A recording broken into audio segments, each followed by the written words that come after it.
तीर्थंकर अरहंत प्रभु वीतराग भगवान, स्वीकारो मेरी वंदना, भवतारक जलयान। छूटे देहाध्यास अब, सतत आत्म का ध्यान। ज्ञाता दृष्टा भाव हो, सुख दुख एक समान।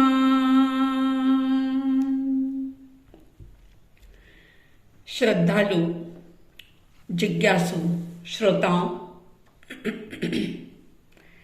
पर्वाधिराज पर्युषण पर्व का प्रथम दिवस साध्वी द्वय की तरफ से आप सभी को हार्दिक हार्दिक बधाइयों के साथ ये मंगल कामना कि पर्वाधिराज पर्युषण पर्व में साधना आराधना करते हुए आप अपने आत्मा का विकास कर सके, वीतरागता को प्राप्त करने का पुरुषार्थ साध सके, अंतर्मुखी बन सके, ऐसी तहे दिल से मंगल कामनाएं। जैसा कि मैंने पर्वाधिराज पर्युषण पर्व को कैसे मनाएं इसकी प्रेरणा देते हुए पिछले प्रवचन में कहा था कि इस पर्व का हमारा उद्देश्य बने कि हम अपनी दृष्टि के जो विकार हैं, हमारा देखने का जो नजरिया है, हमारी जो सोच है, उसको हम सम्यक बना सके, यानी कि सम्यक दर्शन को प्राप्त करने का पुरुषार्थ कर सके। देखिए, दृष्टि के विकार किस प्रकार से हम सबके भीतर में भरे हुए हैं, ये बात हर कोई व्यक्ति स्वीकार नहीं कर पाता। लेकिन अगर असली रूप से देखें, वास्तविक दृष्टि से देखें, तो अधिकांश लोग कैसा जीवन जी रहे हैं। और ये पर्व हमें दूसरों के जीवन में झांकने की बात नहीं कहता, ये तो खुद से खुद की मुलाकात करवाने वाला पर्व है। स्वयं को ही जानने और देखने का ये पर्व है। देखिए, हम अपने दृष्टि के विकारों को, अपने सोच के तरीके को कैसे जाने, एक छोटी सी बात से आप समझ पाएंगे कि समझ लीजिए, आपके घर में आपके ही द्वारा आपके पैर की ठोकर से एक कांच का ग्लास टूट जाता है, तो ईमानदारी से सोचना कि उस वक्त आप क्या करते हैं। अक्सर लोग उस समय में दूसरों के सिर पर अपना दोष थोप देते हैं और पता है क्या कहते हैं? वो कहते हैं कि अरे, ये कांच का ग्लास, ये क्या ऐसे बीच में रखने की चीज है? समझ में नहीं आता कि कांच का ग्लास कहाँ रखना चाहिए, ये महंगी क्रॉकरी कहाँ रखनी चाहिए।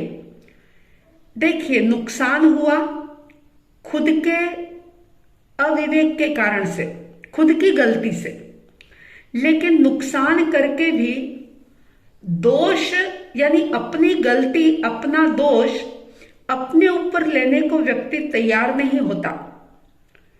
और ये कह देता है कि अरे ये कांच का बर्तन या कांच की ग्लास जो भी कुछ टूट गई हो, ये क्या ऐसे जमीन पर रखने की चीज है, सही जगह पे नहीं रखा जाता।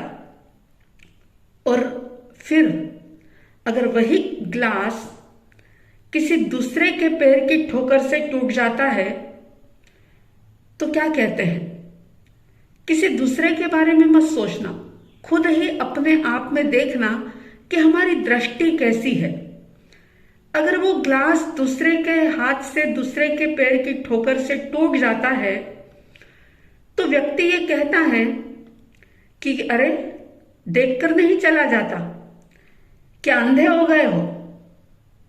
सोचो, अगर खुद से टूटा तो दोष दूसरे का है, यानी दूसरा व्यक्ति दोषी है।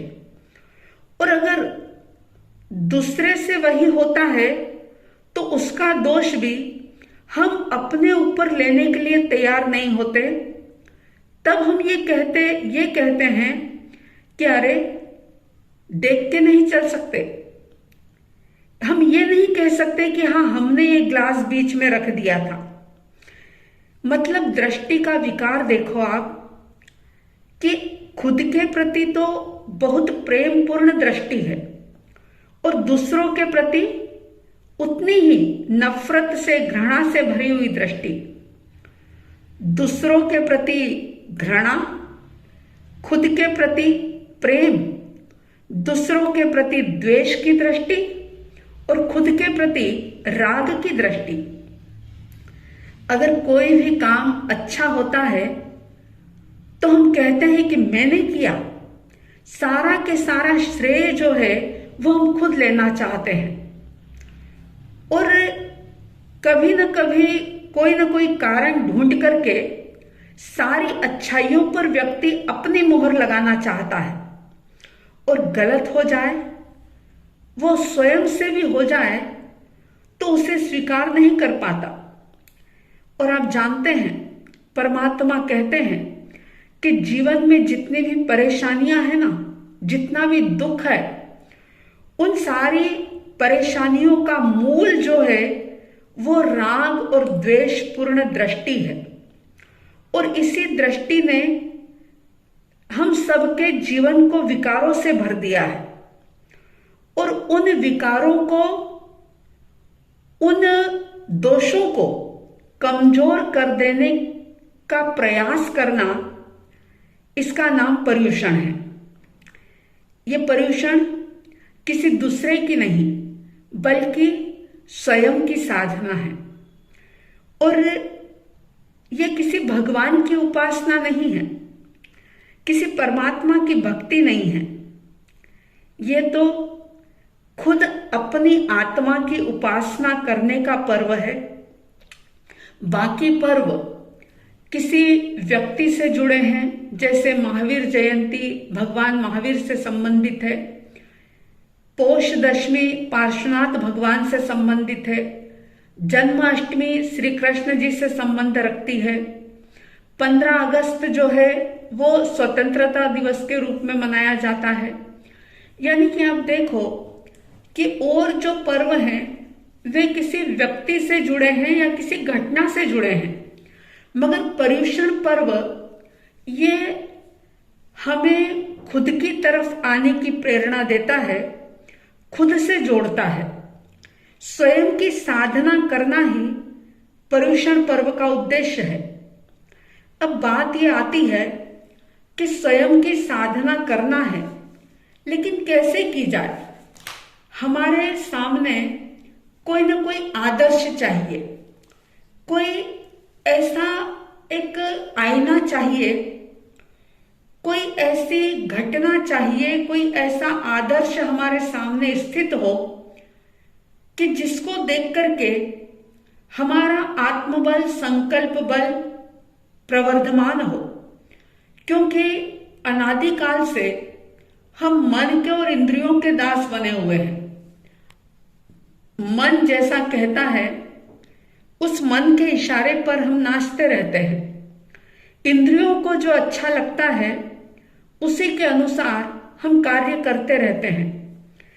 तो खुद की साधना करने के लिए हमारे पूर्व आचार्यों ने अपने संकल्प बल को बढ़ाने के लिए एक बहुत ही सुंदर परंपरा प्रारंभ की थी कि इन 8 दिनों के अंदर अंतगढ़ सूत्र का स्वाध्याय किया जाए, अंतगढ़ सूत्र का श्रवण किया जाए। आप जानते हैं कि अंग सूत्रों में 8वां अंग है अंतगढ़ सूत्र। और मजे की बात यह कि इसके 8 वर्ग हैं और पर्व पर्यूषण के 8 दिन हैं।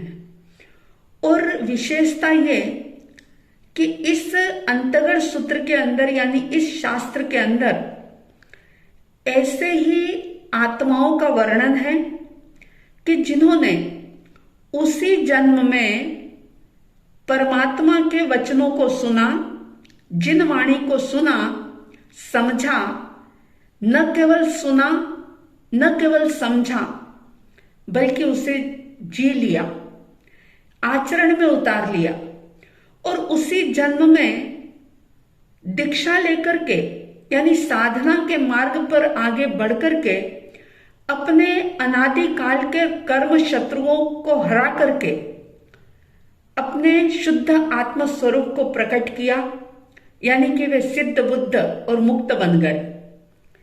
तो ये 8 दिन और ये इस अंतगढ़ सूत्र के 8 वर्ग। और विशेषता ये, कई बार व्यक्ति के मन में एक विचार आता है कि अभी तो हम बच्चे हैं, अभी तो हमारी क्या साधना करने की उम्र है।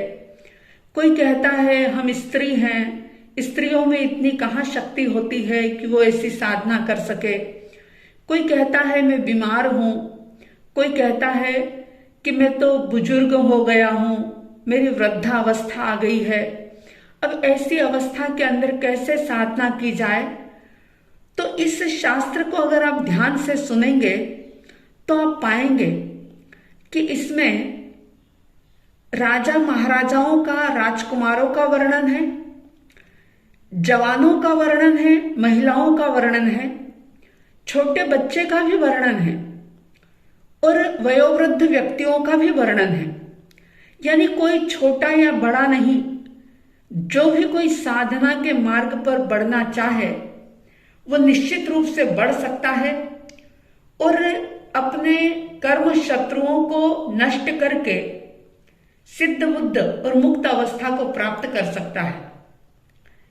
ये जैन दर्शन की एक विशेषता है कि यहां पर यह कहा जाता है कि आप खुद भगवान बन सकते हो। बाकी धर्म ये कहते हैं कि एक परमात्मा है, बस उसी को जपते रहो, उसी को मानते रहो, उसी की पूजा करते रहो।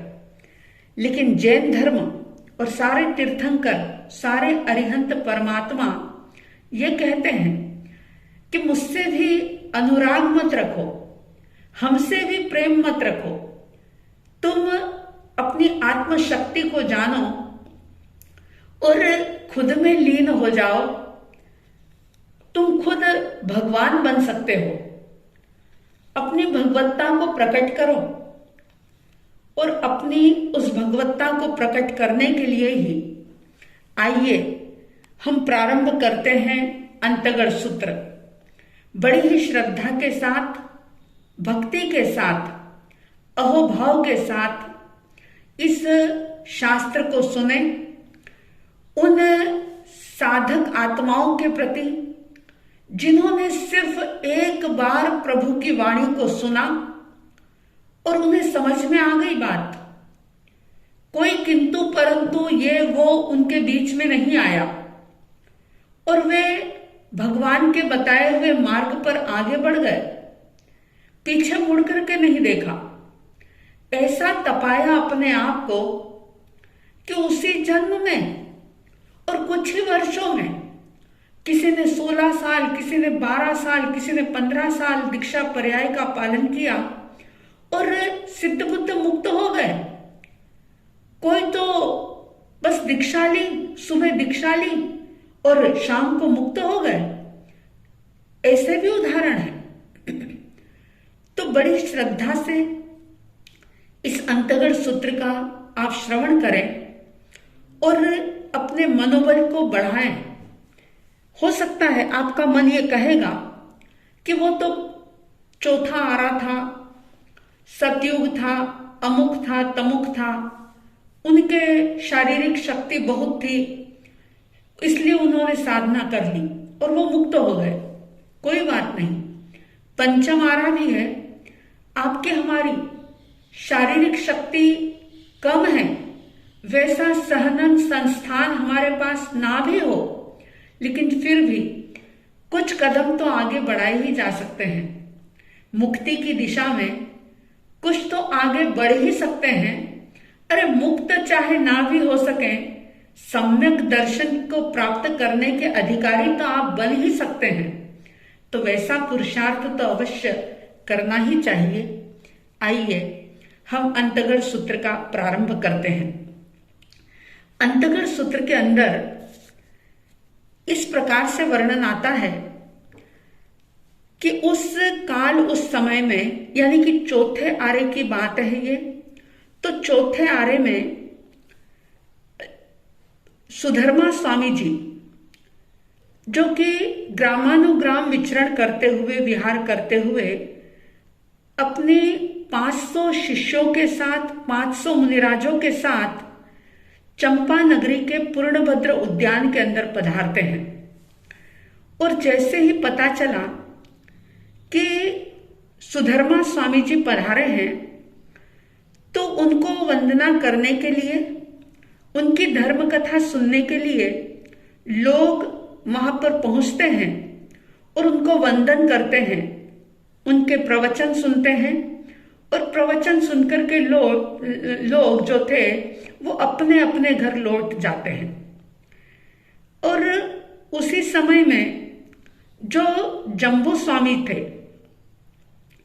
जो कि सुधर्मा स्वामी जी की सेवा में हमेशा रहते थे, उनके शिष्य थे, उन्होंने वंदन करके सुधर्मा स्वामी जी से पूछा कि भगवान, अपने शासन की अपेक्षा से धर्म की आदि करने वाले, तीर्थ की स्थापना करने वाले भगवान महावीर स्वामी जी ने 7वें वर्ग में, यानी उपासक दशांग में जो वर्णन किया, 10 श्रावकों का जो वर्णन है, वो तो मैंने आपसे सुन लिया।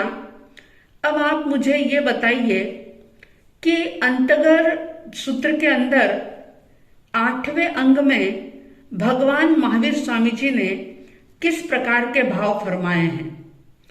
जम्बू स्वामी जी ने पूछा, बड़े विनय के साथ पूछा। तब सुधर्मा स्वामी जी ने उनको फरमाया कि हे जम्बू, भगवान महावीर स्वामी जी ने 8वें अंग अंतकृत दशा, जिसे प्राकृत भाषा में अंतगढ़ दशा कहते हैं, इसके 8 वर्ग कहे हैं। जो अध्ययनों का समूह होता है उसे वर्ग कहा जाता है। तो फिर भगवान ने जो ये 8 वर्ग इसके बताए, तो फिर जम्बू स्वामी जी ने पूछा कि उसमें से प्रथम वर्ग के कितने अध्ययन हैं। तब सुधर्मा स्वामी जी कहते हैं कि 8वें इस अंतगढ़ दशा सूत्र के 8वें अंग के, यानी कि अंतगढ़ दशा सूत्र के प्रथम वर्ग में 10 अध्ययन प्रभु ने फरमाए हैं। और ये 10 अध्ययन जो इस प्रकार से उनके नाम बताए, गौतम, समुद्र, सागर, गंभीर, स्तमित, अचल, कंपिल, अक्षोभ, प्रसेनजित और विष्णु कुमार, जो जिन राजकुमारों का जिस अध्ययन के अंदर वर्णन है, उस अध्ययन का नाम भी उन्हीं राजकुमारों के नाम से ही रखा गया है। तो फिर जम्बू स्वामी जी पूछते हैं कि इसके प्रथम वर्ग, यानी प्रथम अध्ययन के अंदर किस प्रकार के भाव फरमाए हैं। तब सुधर्मा स्वामी जी कहते हैं कि पहले अध्ययन के अंदर, यानी पहले वर्ग के पहले अध्ययन में इस प्रकार का वर्णन प्रभु ने फरमाया कि इस अवसर्पिणी काल के चौथे आरे में जब नेमिनाथ भगवान, अरिष्ट नेमि भगवान जब इस धरती पर विचरण कर रहे थे, उस समय में सौराष्ट्र देश की राजधानी जो द्वारिका नगरी थी, द्वारिका नगरी का बहुत लंबा चौड़ा वर्णन है, जो 12 योजन लंबी थी, 9 योजन चौड़ी थी और बहुत ही सुंदर स्वर्ग के समान जो नगरी थी, उस नगरी के अंदर श्री कृष्ण वासुदेव राजा राज्य कर रहे थे। और उसी नगरी में अंधकवृष्णि नाम के भी छोटे राजा थे, जिनकी धारिणी नाम की रानी थी। और उसी द्वारिका नगरी में रेवतक पर्वत था। रेवतक पर्वत पर ही नंदनवन नाम का उद्यान था। अब अंधकवृष्णि जो राजा थे, उनका पुत्र था जिसका नाम था गौतम। देखिए, शास्त्र में तो बहुत विस्तार से वर्णन है, लेकिन हम सिर्फ इतना ही बताना चाहते हैं कि जिससे हमारा आत्मबल बढ़े, मनोबल बढ़े। माता पिता कौन थे साधक के, उन्होंने क्या किया क्या नहीं किया, ये सारी बातें बहुत गहराई से जानना कोई जरूरी नहीं है, लेकिन हाँ, इतना जानना बहुत जरूरी है कि उस साधक आत्मा ने ऐसा क्या किया कि जो एक ही जीवन में आत्मा से महात्मा और महात्मा से परमात्मा बन गए, सिद्ध बुद्ध और मुक्त हो गए। तो ये अंधकवृष्णि जो राजा थे, उनका पुत्र था जिसका नाम था गौतम कुमार। और गौतम कुमार जिनके की जब वे युवा हुए तो उनकी 8 कन्याओं के साथ उनका विवाह भी होता है, शादी हो जाती है उनकी। और शादी होने के बाद एक बार जब अरिष्ट नेमि परमात्मा उस द्वारिका नगरी के रेवतक पर्वत के नंदनवन उद्यान के अंदर पधारते हैं और सारे लोग जब धर्म उपदेश सुनने के लिए जाते हैं, तो गौतम कुमार भी परमात्मा की वाणी सुनने के लिए जाते हैं। और प्रभु के धर्म उपदेश को उन्होंने सुना और परमात्मा ने क्या संदेश दिया होगा, क्या उपदेश दिया होगा, आप अंदाजा लगा सकते हैं कि तीर्थंकर अपने मुख से सिर्फ और सिर्फ अपनी वाणी में एक ही बात कहते हैं कि हे आत्मन, तुम परमात्मा बनने की दिशा में आगे बढ़ो, खुद को जानो। क्योंकि अनादि काल की यात्रा में हमने अनंत अनंत पदार्थों से परिचय कर लिया, अनंत पदार्थों की चर्चा कर ली, लेकिन हम आत्म आनंद तक पहुंच नहीं पाए। परमात्मा की वाणी को जब भव्य जीवों ने सुना, बहुत लोगों ने सुना, लेकिन किसी ने कानों से सुना, किसी ने प्राणों से सुना। गौतम कुमार जो थे, उन्होंने पहली बार प्रभु के उपदेश को सुना और वो उपदेश, प्रभु की वाणी उनके भीतर में समा गई।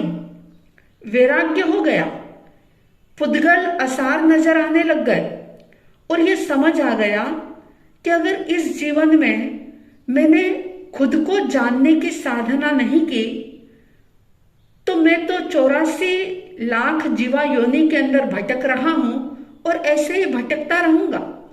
ये धन, ये दौलत, ये पैसा, ये परिवार, ये पत्नी, ये पुत्र, ये यश, ये शोहरत, ये तो मैंने कई कई बार प्राप्त कर ली, कई जन्मों में प्राप्त कर ली, और अब अगर मैं नहीं जागा तो फिर से वही 84 का चक्कर शुरू हो जाएगा। वैराग्य हो गया। आप अंदाज लगा सकते हैं कि ऐसे राजकुमार जो इतने सुख वैभव के अंदर पले बड़े थे, लेकिन 1 मिनट लगा क्योंकि आंखें खुल गई। और जैसे ही आंख खुली कि ये संसार सपने जैसा लगने लगा, उन्होंने माता पिता की आज्ञा लेकर के अरिष्ट नेमि परमात्मा के पास संयम अंगीकार किया, दीक्षा ली। दीक्षा लेने के बाद उन्होंने 11 अंग का अध्ययन किया, उपवास किया, बेला किया, तेला किया, मांस खमण किया, और भिक्षु प्रतिमाओं को धारण किया, गुण रत्न संवत्सर तप किया, 12 वर्ष तक संयम पर्याय का पालन किया और 12 वर्ष संयम पर्याय का पालन करने के बाद अंत में जब उन्होंने देखा कि अब शरीर जो है ये बिल्कुल जीर्ण शीर्ण हो रहा है, अब ये साधना में सहयोगी नहीं बन रहा, तो शत्रुंजय पर्वत पर जाकर के 1 महीने की संलेखना संधारा करके वे सिद्ध बुद्ध और मुक्त हो जाते हैं। और इस प्रकार से पहले वर्ग का पहला अध्ययन, जिसका नाम था गौतम कुमार, दीक्षित होकर के सिद्ध बुद्ध और मुक्त हुए और इसी के साथ ये पहला अध्ययन संपन्न होता है। इसी तरह से उनके ही और 9 भाई, क्योंकि पहले वर्ग के अंदर जो 10 अध्ययन फरमाए हैं प्रभु ने, तो जो दूसरे जो 9 अध्ययन हैं ये इन्हीं के सगे भाई थे। गौतम कुमार के सगे भाई यानी कि अंधक वृष्णी इनके पिता और माता का नाम धारिणी था। इन्होंने भी परमात्मा के धर्म उपदेश को सुना, वैराग्य आया, संयम अंगीकार किया, दीक्षा ली, दीक्षा लेकर के 11 अंगों का अध्ययन किया, उपवास, बेला, तेला आदि तपस्या की और अपने कर्म शत्रुओं के साथ युद्ध करते हुए अंत में 1 महीने का संलेखना संधारा किया और शत्रुंजय पर्वत पर सिद्ध बुद्ध और मुक्त अवस्था को प्राप्त किया। इस प्रकार से ये पहले वर्ग के 10 अध्ययन के साथ पहला वर्ग संपन्न होता है। देखिए 8 कर्म है और 8 कर्म को तोड़ने वाला, 8 कर्म को तोड़ने का पुरुषार्थ जगाने वाला ये अंतगर सूत्र, जिसके 8 वर्ग हैं। गौतम कुमार की साधना के बारे में सुनकर के अपना मनोबल दृढ़ करें और जितना ज्यादा हो सके अपने राग द्वेष को, कषायों को कम करते हुए, दृष्टि के विकारों को दूर करते हुए अपनी आत्मा को पावन पवित्र बनाने का पुरुषार्थ करें और पर्वाधिराज पर्युषण पर्व के इन दिनों को सफल और सार्थक बनाएं। साध्वी द्वय की तरफ से पुनः हार्दिक शुभ मंगल भावनाओं के साथ जय प्रभु महावीर, जय गुरु आनंद।